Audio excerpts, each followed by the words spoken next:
দেখো সোনা, তোমার মা দীপাকে হাতে নাতে ধরেছি এই কথাই বলছে। দীপার ঘুমটা খুলে কুন্তলা, সোনা ও পরিবারের সবাইকে বিস্তারিত জানতে দেখতে থাকুন।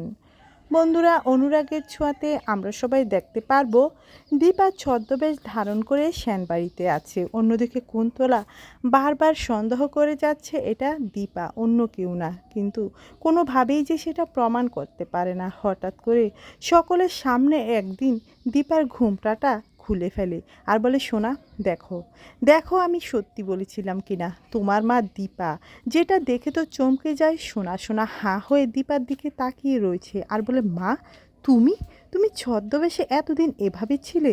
তার মানে কুন্তলা সত্যি কথা বলেছিল। অন্যদিকে উর্মি তো হতবাক হয়ে যায়, ভাবতেও পারছে না ছদ্মবেশী দীপা যে এ বাড়িতে এই অবস্থায় থাকবে। ধরা পড়ে দীপার মুখে কোনো কথাই থাকে না, চুপচাপ করে দাঁড়িয়ে থাকে, সকলের মিথ্যে অপবাদগুলি শুনতে থাকে। এক পর্যায়ে দীপা বলে, হ্যাঁ আমি ছদ্মবেশ ধারণ করেছি।